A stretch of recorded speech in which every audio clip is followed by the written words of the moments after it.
Molecular mass. चलिए आज हम लोग ज्ञात करने सीखेंगे क्या, आणविक द्रव्यमान। आणविक द्रव्यमान निकालने सीखते हैं। सर्वप्रथम आज आणविक द्रव्यमान मतलब अणु का द्रव्यमान है ना। जैसे हम जल लेते हैं, जल का सूत्र क्या आता है, H2O होता है। जल का सूत्र क्या आता है, H2O। H2O एक क्या है, अणु है। क्या है, अणु है, अर्थात एक यौगिक है। तो जो है इनका जो है आणविक द्रव्यमान ज्ञात करने के लिए सर्वप्रथम जो है आपको क्या ज्ञात होना चाहिए, प्रत्येक परमाणु का द्रव्यमान संख्या पता होना चाहिए। क्या पता होना चाहिए, द्रव्यमान संख्या क्या होना चाहिए, पता होना चाहिए। ठीक है ना। जैसे यहाँ पे देख रहे हैं हम H2O है, यानी इसमें कौन कौन परमाणु है, हाइड्रोजन और ऑक्सीजन है। हाइड्रोजन और यहाँ पे हाइड्रोजन और ऑक्सीजन दोनों का द्रव्यमान संख्या पता होगा तो ही आप जो है आणविक द्रव्यमान ज्ञात कर सकते हैं। ठीक है ना। जैसे यहाँ पर हाइड्रोजन के गो है, 2 गो है, प्लस ऑक्सीजन के गो है, 1।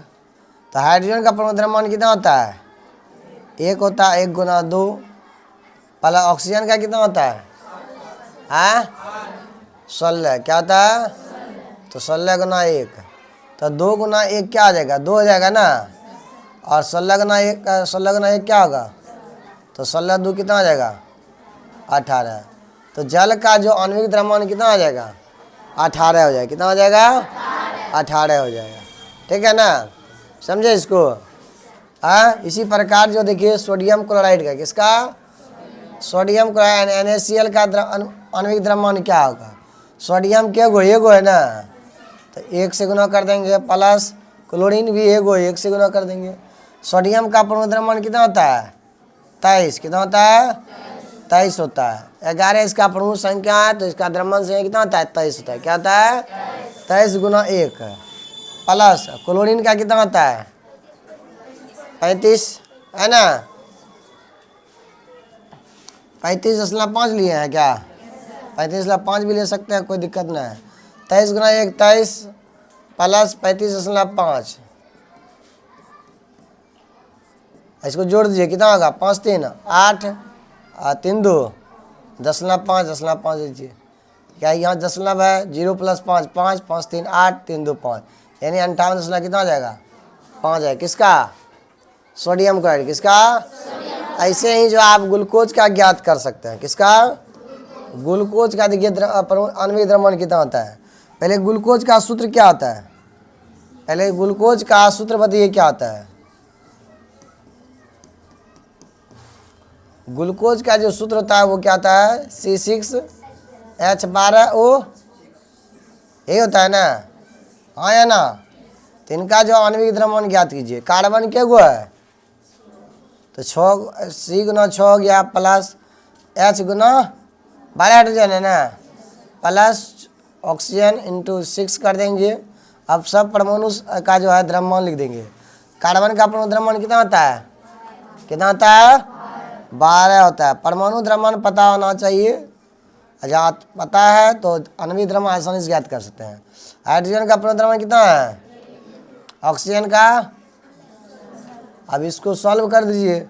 वर्षा का 72 प्लस 12 गुना 1, सल्चा का जोड़िए, 6 2 8 2 16 9 1 10 1 11 7 180 आ जाएगा ना। तो ग्लूकोज का आणविक द्रव्यमान कितना होगा, 180। इसी प्रकार और भी सारे यौगिक देखिए।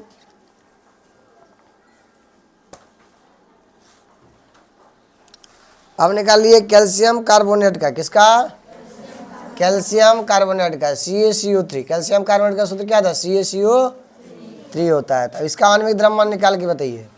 कैल्शियम है, कार्बन है, ऑक्सीजन है ना, तो कैल्शियम के गो है, 1 गो है ना, कार्बन के गो 1 है, प्लस ऑक्सीजन के गो है, 3 गो है ना।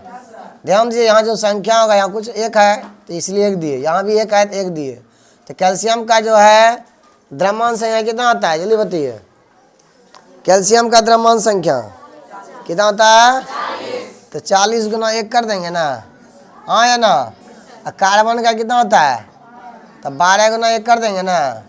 ऑक्सीजन का कितना होता है? 16 गुना 3। 40 गुना 1 40, 12 गुना 1 12, 16 तिया 48। जोड़ दीजिए 48 12 60, 60 40 कितना हो जाएगा? 100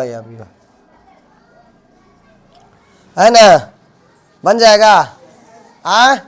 ये क्या निकला? आणविक द्रव्यमान। क्या ज्ञात करने सीखे हम लोग? अच्छा लगा? अच्छा लगा तो क्या करना है? हाँ कर दिएगा लाइक सब्सक्राइब। हाँ धन्यवाद।